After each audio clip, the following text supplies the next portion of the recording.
بسم الله الرحمن الرحيم إن ربكم الله الذي خلق السماوات والأرض في ستة أيام ثم استوى على العرش يدبر الأمر ما من شفيع إلا من بعد إذنه ذلكم الله ربكم فاعبدوه أفلا تذكرون صدق اللہ العظیم۔ سورہ یونس کی آیت نمبر 2 تک ہم پڑھ چکے ہیں، آج آیت نمبر 3 سے درس ہو رہا ہے۔ ابتدائی آیات میں ہم پڑھ کر آئے، اللہ نے سب سے پہلے قرآن حکیم کی حقانیت کو بیان کیا، تلک آیات الکتاب الحکیم، کہ یہ حکمت والی کتاب کی آیتیں ہیں۔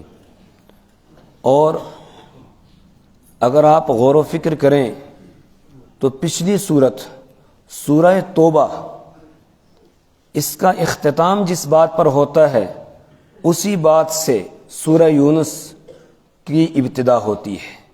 گویا دونوں صورتوں کا مضمون آپس میں بالکل جڑا ہوا ہے، ملا ہوا ہے، لگتا ہی نہیں ہے کہ یہ اگلی والی صورت شروع کرنے سے کوئی مضمون الگ ہو گیا ہو۔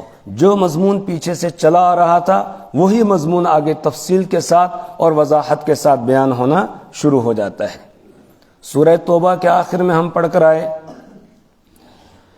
قرآن پاک کے بارے میں کہ جب کوئی صورت نازل ہوتی ہے تو اس کی تاثیر یہ ہوتی ہے کہ ایمان والوں کی ایمان میں اضافہ ہو جاتا ہے اور منافقین کی منافقت بڑھ جاتی ہے۔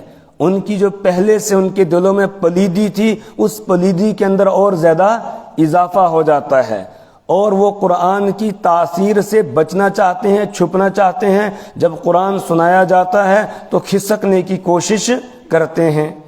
اور اس کے بعد پھر آخر میں رسول اکرم صلی اللہ علیہ وسلم کا تذکرہ کیا گیا، لقد جاءکم رسول من انفسکم عزیز علیہ ما عنتم حریص علیکم بالمؤمنین رؤوف الرحیم۔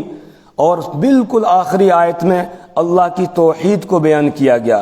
تو گویا یہ 3 مضمون ہیں آخری رکوع کے اندر، قرآن کا مضمون، رسول اکرم صلی اللہ علیہ وسلم کی رسالت کا بیان، اور پھر اللہ کی توحید اور وحدانیت کو بیان کیا۔ فَقُلْ حَسْبِيَ اللَّهُ لَا إِلَٰهَ إِلَّا هُوَ عَلَيْهِ تَوَكَّلْتُ وَهُوَ رَبُّ الْعَرْشِ الْعَظِيمِ۔ بالکل اسی انداز میں یہاں پر بھی اس صورت کے اندر ابتدا کی جا رہی، آغاز کیا جا رہا ہے۔ سب سے پہلے تلک آیات الکتاب الحکیم، یہ حکمت والی کتاب کی آیتیں ہیں جو ان کو پڑھ کر سنائی جا رہی ہیں، آیتیں صورتیں، یہ حکمت والی کتاب کی آیتیں ہیں۔ گویا قرآن پاک کا تذکرہ آ گیا۔ اس کے بعد اکان للناس عجبا ان اوحینا الى رجل منهم ان انذر الناس وبشر الذين آمنوا ان لهم قدم صدق عند ربهم قال الكافرون ان هذا لساحر مبين۔ اس میں رسول اکرم صلی اللہ علیہ وسلم کی رسالت کا بیان ہے، اور پچھلی صورت میں بھی لقد جاءکم رسول من انفسکم میں رسالت کا بیان تھا، تو بالکل مضمون جڑا ہوا ہے۔ اس کے بعد آخری آیت میں تھا فَإِن تَوَلُّوا فَقُلْ حَسْبِيَ اللَّهُ لَا إِلَٰهَ إِلَّا هُوَ عَلَيْهِ تَوَكَّلْتُ وَهُوَ رَبُّ الْعَرْشِ الْعَظِيمِ۔ اللہ کی توحید کا بیان تھا۔ یہاں بھی آگے تیسری آیت میں بیان آ رہا ہے إِنَّ رَبَّكُمُ اللَّهُ الَّذِي خَلَقَ السَّمَاوَاتِ وَالْأَرْضَ، بے شک تمہارا رب وہ اللہ ہے جس نے آسمانوں کو پیدا کیا، جس نے زمین کو پیدا کیا، فی 6 ایام، 6 دن میں۔ تو پورا مضمون جڑا ہوا ہے، ملا ہوا ہے، لگتا ہی نہیں ہے کہ مضمون الگ ہوا ہو۔ یہ قرآن پاک کی حقانیت کی ایک دلیل ہے کہ ایک سورہ یونس یہ تو نازل ہو رہی ہے ہجرت سے پہلے مکۃ المکرمہ میں، اور سورہ توبہ یہ نازل ہو رہی ہے مدنی دور کے بالکل آخر میں۔ سورہ یونس مکی دور کے آخر میں نازل ہو رہی ہے، اور سورہ توبہ یہ مدنی دور کے آخر میں، تقریباً 10-12 سال کا بیچ میں وقفہ ہے، لیکن اس کے باوجود مضمون بالکل کیا جڑا ہوا ہے۔ ان ربکم اللہ الذی خلق السماوات والارض. اب اوپر بیان تھا قرآن کی حقانیت کا اور رسول اکرم صلی اللہ علیہ وسلم کی رسالت کا کہ لوگوں کو تعجب ہو رہا ہے اس بات پر کہ ان کے پاس وحی آ گئی ہے. اگر یہ لوگ کہتے ہیں کہ نہیں ان کے پاس وحی نہیں آنی چاہیے تھی, کسی اور کے پاس کسی فرشتے کو یا کسی اور کو نبی بنا کر بھیجا جاتا, تو یہ بات عقل کے خلاف تھی. عقل کا تقاضا یہی تھا انسانوں کی ہدایت کے لیے انسان ہی کو نبی بنا کر بھیجا جائے. اب اللہ کی وحدانیت اور توحید کا مضمون شروع ہو رہا ہے. ان ربکم اللہ الذی خلق السماوات والارض, بے شک ان ربکم تمہارا رب, اللہ وہ اللہ ہے. لوگوں تمہارا رب وہ اللہ ہے, تمہیں پالنے والا وہ اللہ ہے. الذی خلق السماوات والارض, جس نے آسمانوں کو پیدا کیا, جس نے زمینوں کو پیدا کیا. اللہ کا تعارف کراتے ہوئے, اس کی توحید کو بیان کرتے ہوئے, اس کی جو صفت بیان کی گئی سب سے پہلے رب ہونا. رب ہونا, کیونکہ ربوبیت, رب, پرورش, اس پرورش کا ہر آدمی مشاہدہ کر رہا ہے. ہر آدمی مشاہدہ کر رہا ہے کہ ہم کچھ نہیں تھے, اس رب نے ہم کو وجود میں لایا. ہم کچھ نہیں تھے, اس نے ہمیں وجود میں لایا. اور کہاں سے وجود میں لایا؟ واللہ انبتکم من الارض نباتا, اللہ وہ ہے جس نے تم کو زمین سے اگایا ہے. واللہ انبتکم من الارض نباتا, اللہ وہ ہے جس نے تم کو زمین سے اگایا ہے. زمین کی غذائیں ہیں. سب سے پہلے انسان حضرت آدم علیہ السلام کو زمین سے بنایا. ان کا جسم کہاں سے بنا؟ مٹی سے بنایا اللہ تبارک و تعالیٰ نے. اس کے بعد پھر جو سلسلہ شروع ہوا توالد اور تناسل کا کہ عورت اور مرد دونوں ملتے ہیں, اس کے نتیجے میں پھر بچے پیدا ہوتے ہیں. تو اس کی اصلیت اگر دیکھا جائے تو وہ پانی کا ناپاک قطرہ, جو انسان کی اصلیت ہے, وہ کس سے تیار ہوتا ہے؟ خون سے. اور خون کس سے تیار ہو رہا ہے؟ زمین سے اگنے والی جو چیزیں ہیں, غذائیں ہیں, ان سے خون تیار ہو رہا ہے. تو ہر انسان کی اصلیت کہاں سے ہے؟ زمین سے ہے. تو اللہ کہتا ہے پہلے میں نے تم کو زمین سے اگایا, پھر جو ہے وہ باپ کی پشت میں پہنچایا, اسی طریقے سے ماں کی چھاتی میں تمہیں پہنچایا. اس کے بعد پھر ان دونوں پانیوں کو ملا دیا اور رحم مادر کے اندر تمہاری پرورش کرتا ہے وہ رب. یخلقکم فی بطون امہاتکم خلقا من بعد خلق فی ظلمات ثلاث, وہاں پر وہ تمہیں پیدا کر رہا ہے اور تمہیں بنا رہا ہے, تمہاری پرورش کر رہا ہے, تمہیں بڑھا رہا ہے. وہاں پر خلقا من بعد خلق, آہستہ آہستہ تدریجن بنا رہا ہے. وہیں تمہاری شکل و صورت بھی بن رہی ہے. هو الذی یصورکم فی الارحام کیف یشاء, وہی اللہ ہے جو تمہاری شکلیں اور صورتیں بناتا ہے رحم مادر کے اندر جیسے وہ چاہتا ہے. وہاں پر پروردگار تمہیں بنا رہا ہے اور وہاں تمہاری روزی کا بھی انتظام کیا جا رہا ہے. پھر سوال کرتا ہے اگر تم کہتے ہو وہ نہیں کر رہا, پھر بتاؤ کون ہے؟ افرائیتم ما تمنون انتم تخلقونہ ام نحن الخالقون, افرائیتم ما تمنون انتم تخلقونہ ام نحن الخالقون, بھلا بتلاؤ تو جو تم ناپاک قطرہ ٹپکاتے ہو, یعنی جو ناپاک قطرہ اللہ اپنی قدرت سے عورت کے رحم میں پہنچاتا ہے, تو انتم تخلقونہ ام نحن الخالقون, کیا تم اس کو پیدا کرتے ہو یا ہم پیدا کرتے ہیں؟ اخلقوا غیر ام خلقوا من غیر شیء ام هم الخالقون, کیا وہ ویسے ہی پیدا کر دیے گئے ہیں, خود بخود ہو گئے ہیں, یا وہ خود پیدا کرنے والے ہیں؟ کا نہیں. ہر انسان اس بات کا اعتراف کرے گا کوئی ذات ہے جو وہاں ہمیں بنانے والی ہے, جو ہمیں وہاں پال رہی ہے, اور جب وہاں جسم پورا بن گیا اس کے بعد پھر وہ دنیا کے اندر ہمیں لے آتی ہے. وہ کس کی ذات ہے؟ اللہ کی ذات ہے, اس کے علاوہ کوئی اور ہے نہیں. دنیا کے کسی انسان کو پوچھ لو, کوئی جواب اس کے پاس اس کے علاوہ نہیں ہے. وہ یہی کہے گا وہی مالک, وہی رب, وہی کرنے والا ہے. ہاں کوئی دہریہ ہوگا, کوئی اتھیسٹ ہوگا جو اللہ کو مانتا ہی نہیں ہے, وہ کوئی جواب وہ بھی نہیں دے پائے گا, ہکا بکا وہ بھی رہ جائے گا. امام اعظم ابو حنیفہ علیہ الرحمہ کے زمانے میں دہریے بڑے جو ہے وہ سر اٹھا رہے تھے, جو منکرین خدا ہیں, اللہ کا انکار کرنے والے ہیں. وہ کہتے ہیں پوری کائنات کا نظام خود بخود چل رہا ہے, کوئی اس کو چلانے والا ہے ہی نہیں, اس لیے ہمیں رب کی اور خدا کی ضرورت ہی نہیں ہے. نعوذ باللہ من ذالک. امام اعظم ابو حنیفہ رحمۃ اللہ علیہ کو بلایا گیا مناظرے کے لیے. انہوں نے چیلنج دیا کہ کوئی ہے ہمارے ساتھ مناظرہ کرنے والا تو آ جائے. امام اعظم ابو حنیفہ علیہ الرحمہ تیار ہوئے. وقت مقرر ہو گیا, جگہ مقرر ہو گئی. جو وقت مقرر ہوا تھا امام اعظم ابو حنیفہ علیہ الرحمہ اس وقت وہاں نہیں پہنچتے ہیں, کچھ تاخیر سے پہنچے, گھنٹے 2 گھنٹے بعد میں پہنچے. جب وہاں پہنچے اسٹیج پر, جو دہریوں کا جو بڑا تھا اس نے فوراً اعتراض کرتے ہوئے کہا کہ یہ دیکھو ان کا امام اتنا بڑا امام ہے, یہ وعدہ خلافی کرتا ہے. وقت وہ مقرر کیا تھا اور آ رہا ہے اس وقت میں. تو امام اعظم ابو حنیفہ علیہ الرحمہ نے فرمایا رک جاؤ, ابھی میں جواب دیتا ہوں مجھے تاخیر کیوں ہو گئی. اور پھر امام صاحب نے یہ فرمایا کہ اصل میں آ رہا تھا اور بیچ میں ایک دریا پڑتا ہے, دریا عبور کر کے مجھے آنا تھا, وہاں کوئی کشتی مجھے نہیں ملی. پھر میں اچانک دیکھتا ہوں کیا ہوتا ہے, ایک درخت کٹتا ہے, کٹنے کے بعد اس کے تختے بن جاتے ہیں, تختے بننے کے بعد وہ تختے خود بخود جڑ جاتے ہیں, جڑنے کے بعد کشتی تیار ہو جاتی ہے.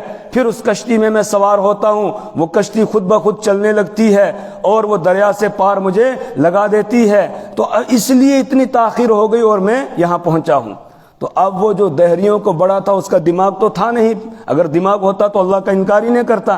اس نے فوراً کہا دیکھو یہ کتنا بڑا آدمی ہو کر جھوٹ بول رہا ہے, بھلا یہ کیسے ہو سکتا ہے کہ ایک درخت خود کٹے بغیر کاٹے ہوئے, ایک درخت کے تختے خود بخود بن جائیں بغیر تختے بنائے ہوئے, پھر وہ جڑ جائیں بغیر جوڑنے والے, کہ یہ کیسے ہو سکتا ہے. امام اعظم ابو حنیفہ علیہ الرحمہ نے فرمایا بس یہی تو میں سمجھانا چاہتا تھا کہ جب ایک درخت خود نہیں کٹ سکتا ہے, اس کے تختے خود نہیں بن سکتے ہیں, اس کے تختے بغیر کسی جوڑنے والے کے جڑ نہیں سکتے ہیں, ایک کشتی بغیر کسی بنانے والے کے نہیں بن سکتی ہے, ایک کشتی بغیر کسی چلانے والے کے نہیں چل سکتی ہے, تو پھر اس پوری کائنات کا اتنا بڑا نظام یہ بغیر کسی چلانے والے کے کیسے چل سکتا ہے.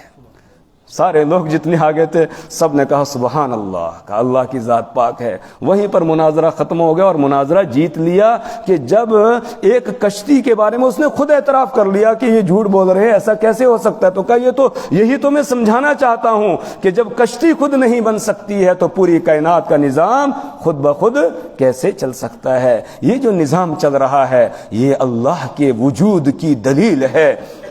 اگرچہ ہم نے اپنے رب کو دیکھا نہیں ہے, لیکن اس رب کے یہ افعال ہمارے سامنے ہیں, اس کی یہ کاریگری ہمارے سامنے ہے کہ پوری کائنات کا نظام ٹھیک ٹھیک چل رہا ہے. یہ اس کے وجود پر دلیل ہے, اس کے ہونے کی دلیل ہے. وہ ہے تبھی یہ کائنات کا نظام چل رہا ہے اور وہی اس کو چلانے والا ہے. اس لیے اللہ کہتا ہے خود کوئی نہیں پیدا ہوا, تمہیں پیدا کرنے والا ہے وہ, اور وہ تمہارا رب ہے. ایک صفت بیان کی رب. رب کس کو کہتے ہیں؟ رب کہتے ہیں جو ہر کسی کو جس وقت میں جس چیز کی جتنی ضرورت ہو وہ دینے والا. حضرت مولانا ابوالکلام آزاد رحمۃ اللہ علیہ کی کتاب ہے ام الکتاب, سورہ فاتحہ کی تفسیر لکھی ہے, تقریباً 200 صفحات پر ہے. پڑھنے کی کتاب ہے, وہ پڑھنی چاہیے. ام الکتاب سورہ فاتحہ کی تفسیر. اس میں رب کو انہوں نے بہت بڑے وسیع مضمون کے ساتھ سمجھایا ہے. رب کا رب ہونا, اللہ کی ربوبیت کو, جو اللہ کی صفت ربوبیت ہے, اس کو سمجھایا ہے. وہ کہتے ہیں رب اس کو کہتے ہیں جو ہر کسی کو جس وقت میں جس چیز کی جتنی ضرورت ہے وہ عطا کرتا ہے. اب بتائیے ماں کے پیٹ میں بچہ ہے تو اس کو جس وقت میں جس چیز کی جتنی ضرورت ہے کیا ہم ناپ کے دے رہے ہیں؟ ہم وہاں اس کو پال رہے ہیں, ناپ کے دے رہے ہیں جی؟ جس غذا کی جتنی ضرورت ہے ہم دے رہے ہیں. کون دے رہا ہے؟ اللہ ہے, وہی وہاں پر بنا رہا ہے. اس کے بعد بچہ باہر آ گیا, دنیا میں آ گیا. دنیا میں آنے کے بعد یہاں جس وقت میں جس چیز کی جتنی ضرورت تھی اللہ دے رہا ہے. ابتدا میں ہی اگر دانت ہو جاتے, ماں کے پیٹ میں دانت ہوتے, باہر نکلتے ہی جب اس کو دودھ پینے کے لیے چھاتی اس کے منہ میں دی جاتی تو وہ کاٹ لیتا. تو اللہ تعالیٰ نے دانت نہیں بنائے, نرم رکھا اس حصے کو. اب وہ چوستا ہے اور دودھ پیتا ہے. جوں آگے وہ بڑھتا چلا جاتا ہے تو اس کے ساتھ ساتھ اس کے دانت بھی بنتے ہیں، اس کی ہڈیوں میں بھی بڑھوتری ہو رہی ہے، جسم کی گروتھ بھی ہو رہی ہے، جسم بھی بڑھ رہا ہے۔ تو جس وقت میں جس کو جس چیز کی جتنی ضرورت ہے وہ مہیا کرنے والی ذات، اس کو رب کہا جاتا ہے۔ اس کو کیا کہا جاتا ہے؟ رب کہا جاتا ہے۔ ان ربکم اللہ، بے شک تمہارا رب اللہ وہ اللہ ہے، الذی خلق السماوات والارض، جس نے آسمانوں کو پیدا کیا، جس نے زمینوں کو پیدا کیا، فی ستۃ ایام، 6 دن میں اس نے پوری کائنات کو بنایا ہے، آسمان و زمین اور ان کے بیچ کی ساری چیزوں کو 6 دن میں اس رب نے بنایا ہے۔ اگر وہ چاہتا تو کن کہتا، ساری چیزیں وجود میں آ جاتی، لیکن اس نے 6 دن کا جو وقفہ ہوتا ہے، اس وقفے میں تدریجاً اس کائنات کو بنایا ہے، یہ واضح کرنے کے لیے کہ میں پروردگار تدریجاً اس کائنات کو بنا رہا ہوں، اور اس زمین میں جتنے بھی کام ہوں گے وہ آہستہ آہستہ ہوں گے، تدریجاً ہوں گے، آہستہ آہستہ۔ پہلے بچہ ہوگا، پھر وہ جوان ہوگا، پھر وہ آگے بڑھاپا آئے گا، اور پھر دنیا سے چلا جائے گا۔ عام جو نظام ہے پروردگار کا، ورنہ تو وہ تو قادر مطلق ہے، وہ جس کو چاہتا ہے ماں کے پیٹ میں ہی لے جاتا ہے، جس کو چاہتا ہے دنیا میں آنے کے بعد آتے ہی فوراً لے جاتا ہے، جس کو چاہتا ہے تھوڑے دن رکھنے کے بعد وہ لے جاتا ہے۔ لیکن ایک اس کا نظام جو عام نظام ہے وہ یہ ہے کہ پہلے بچپنا ہے، اس کے بعد پھر جوانی ہے، پھر 55 ہے، 55 کو پہنچ جاتا ہے، پھر آگے بڑھاپا ہے، اور پھر بالکل جو ہے وہ ننمر ہو، ننقص ہو، پھر ہم اس کو دوبارہ واپس جو ہے وہ اس کی پہلی عمر کی طرف گویا لوٹا دیتے ہیں، بچپنے کی طرف ہم لوٹا دیتے ہیں۔ اس طریقے سے پروردگار کا ایک بنایا ہوا نظام ہے۔ تو اللہ الذی خلق السماوات والارض فی 6 ایام، وہ اللہ جس نے آسمان و زمین کو پیدا کیا ہے 6 دنوں میں۔ ثم استوى علی العرش، آسمان و زمین کو پیدا کرنے کے بعد کیا پھر وہ الگ ہو کر بیٹھ گیا اور یہ نظام کسی اور کے حوالے اس نے کر دیا؟ کیا اب اس نظام کو کوئی اور چلائے گا، تدبیر کوئی اور کرے گا، کوئی اور اس نظام کو چلانے والا نہیں۔ ثم استوى علی العرش، پھر وہ عرش پر مستوی ہو گیا، اس نے نظام سلطنت کو سنبھال لیا۔ جس طریقے سے ایک بادشاہ ایک ملک کے نظام کو سنبھالتا ہے، اس طرح اس پروردگار نے پوری کائنات کے نظام کو سنبھالا ہوا ہے، وہی منتظم ہے، وہی پوری کائنات کے نظام کو چلا رہا ہے۔ اللہ لا الہ الا هو الحی القیوم، اللہ لا الہ الا ہوا، اللہ وہ ہے، اس کے علاوہ کوئی بندگی کے لائق نہیں ہے۔ الحی، جو زندہ ہے، ہمیشہ سے ہمیشہ رہنے والا ہے۔ القیوم، وہی قیوم ہے، یعنی منتظم ہے، پوری کائنات کے نظام کو چلانے والا وہ ہے، اس کے علاوہ کوئی دوسرا نہیں ہے۔ یہاں بتایا ثم استوى علی العرش، پھر وہ عرش پر مستوی ہو گیا۔ عرش پر مستوی ہونے کا مطلب کیا؟ استوا یستوی کے معنی آتے ہیں سیدھے ہو کر بیٹھ جانا۔ تو اللہ تعالیٰ تو بیٹھنے سے بے نیاز ہے، اس کو بیٹھنے کی ضرورت نہیں ہے۔ بیٹھتا تو وہ ہے کہ جو محتاج ہو، زمین کا کسی چیز کا، جگہ کا محتاج ہو، وہ محتاج ہی نہیں ہے۔ تو استوا علی العرش کا مطلب کیا ہے کہ اس نے پوری کائنات کے نظام کو سنبھال لیا، اور وہی اس پوری کائنات کے نظام کو چلا رہا ہے۔ ورنہ ایسا نہیں جیسے میں ادھر کرسی پر بیٹھا ہوں، آپ نیچے یہاں بیٹھے ہوئے، اس طرح وہ بیٹھ گئے، نہیں، اس طرح اللہ تعالیٰ کے بارے میں کہا نہیں جا سکتا ہے۔ اسی لیے امام مالک رحمہ اللہ سے جب شاگردوں نے پوچھا کہ استوا علی العرش کا مطلب کیا ہے، تو حضرت نے فرمایا الاستواء معلوم، کا استوا کے معنی تو معلوم ہے سیدھا ہو کر بیٹھ جانا، لیکن وَكَيْفِيَّتُهُ مَجْهُولَةٌ، لیکن اس کی کیفیت کہ اللہ کیسے مستوی ہوا ہے عرش پر، کہا یہ بات ہمارے سامنے نہیں ہے، ہم اس کو کسی مثال کے ذریعے سے سمجھا نہیں سکتے ہیں۔ اور اس کے بعد فرمایا وَالْإِيمَانُ بِهِ وَاجِبٌ، اور اس پر ایمان لانا واجب ہے کہ اللہ عرش پر مستوی ہے، لیکن ہے کیسے مستوی، کہا یہ بات مجہول ہے، یہ ہمیں معلوم نہیں ہے۔ وَالسَّوَالُ عَنْهُ بدعت، اور اپنے شاگردوں کو کہا اس مسئلے میں سوال کرنا بدعت ہے، دوبارہ اس طرح کا سوال نہ کرنا، جو اللہ کہہ رہا ہے اس کو مان لو۔ بس اس نے کہا کہ وہ عرش پر مستوی ہو گیا، تم بھی مان لو کہ عرش پر مستوی ہو گیا، لیکن کیسے مستوی ہوا، کما یلیق بشانہ، جیسے اس کی شان کے لائق ہے اس طرح وہ مستوی ہو گیا ہے۔ اسی لیے ابھی موجودہ دور کے عالم گزرے ہیں شیخ عثیمین رحمہ اللہ، ان کی ایک کتاب ہے توحید پر، اس میں انہوں نے لکھا ہے اللہ تعالیٰ عرش پر ہونے کے ساتھ ساتھ ہر کسی کے ساتھ ہے. اللہ عرش پر ہونے کے ساتھ ساتھ ہر کسی کے ساتھ ہے. وَهُوَ مَعَكُمْ، اور وہ تمہارے ساتھ ہے. اَيْنَمَا كُنْتُمْ، تم جہاں کہیں ہو. نَحْنُ أَقْرَبُ إِلَيْهِ مِنْ حَبْلِ الْوَرِيدِ، کہا ہم تمہاری شہ رگ سے بھی تمہارے زیادہ قریب ہے. لہٰذا وہ ہر کسی کے ساتھ ہے، وہ عرش پر ہے، لیکن کس طرح ہے اس کو ہم بیان نہیں کر سکتے ہیں. ثُمَّ اسْتَوَىٰ عَلَى الْعَرْشِ، پھر وہ عرش پر مستوی ہو گیا. عرش پر مستوی ہونے کے بعد یعنی نظام حکومت سنبھال لیا. پھر کیا کر رہا ہے؟ یدبر الامر، وہ پوری کائنات کی تدبیر کر رہا ہے. یدبر الامر، وہ سارے امور کی تدبیر کرتا ہے. یعنی کائنات میں جو کچھ ہو رہا ہے اسی کے کرنے سے ہو رہا ہے. اس کی چاہت کے بغیر ایک پتا بھی درخت سے نہیں گر سکتا ہے. وما تسقط من ورقۃ الا يعلمها، ایک پتا بھی درخت سے اس کی اجازت کے بغیر نہیں گر سکتا ہے، اس کی چاہت کے بغیر نہیں گر سکتا ہے. تو پوری کائنات کے نظام کو وہ چلا رہا ہے، وہ تدبیر کرنے والا ہے. ما من شفیع الا من بعد اذنہ، ما من شفیع، نہیں ہے کوئی سفارشی، الا من بعد اذنہ، مگر اس کی اجازت کے بعد.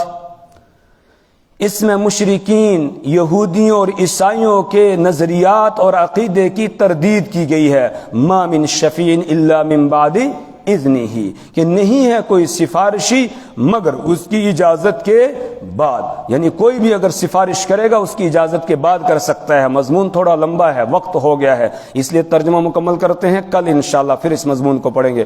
ما من شفیع، نہیں ہے کوئی سفارشی، الا من بعد اذنہ، مگر اس کی اجازت کے بعد.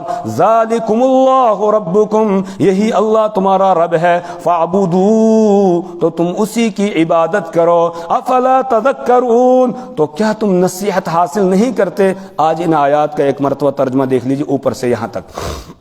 بسم اللہ الرحمن الرحیم، شروع اللہ کے نام سے جو بڑا مہربان نہایت رحم کرنے والا ہے. الف لام را، الف لام را، اس کا ترجمہ یہی لکھا ہوتا ہے، الف لام را. تلک آیات الکتاب الحکیم، یہ حکمت والی کتاب کی آیات ہیں. کیا کان للناس عجبا، لوگوں کو تعجب ہے اس بات پر. ان اوحینا، کہ ہم نے وحی بھیجی. الی رجل منہم، ان میں سے ایک آدمی کی طرف. ان انذر الناس، اس بات کی وحی بھیجی کہ وہ ڈرائے لوگوں کو. وبشر الذین آمنوا، اور وہ خوشخبری دے دے ان لوگوں کو جنہوں نے ایمان لایا ہے. ان لہم قدم صدق عند ربهم، کہ ان کے لیے بلند مرتبہ ہے ان کے رب کے پاس. قال الکافرون، اور کافروں نے کہا، ان ھذا لساحر مبین، بے شک یہ کھلم کھلا جادوگر ہے. ان ربکم اللہ الذی خلق السماوات والارض، بے شک تمہارا رب وہ اللہ ہے جس نے پیدا کیا آسمانوں کو، والارض، اور زمین کو، فی ستۃ ایام، 6 دن میں. ثم استوى علی العرش، پھر وہ عرش پر مستوی ہو گیا. یدبر الامر، وہ تمام امور کی تدبیر کرتا ہے. ما من شفیع، نہیں ہے کوئی سفارش کرنے والا، الا من بعد اذنہ، مگر اس کی اجازت کے بعد. ذالکم اللہ ربکم، یہی اللہ تمہارا رب ہے. فاعبدوہ، تو تم اسی کی عبادت کرو. افلا تذکرون، تو کیا تم نصیحت حاصل نہیں کرتے؟ اللہ سے دعا کریں پروردگار ہمیں اپنی کتاب کی سمجھ اور فہم عطا فرمائے. اللہ ہمیں اعمال صالحہ کی توفیق عطا فرمائے. برے اعمال سے اللہ ہمیں اور ہماری نسلوں کو محفوظ فرمائے. سبحان اللہ و بحمدہ، سبحانک اللہم و بحمدک.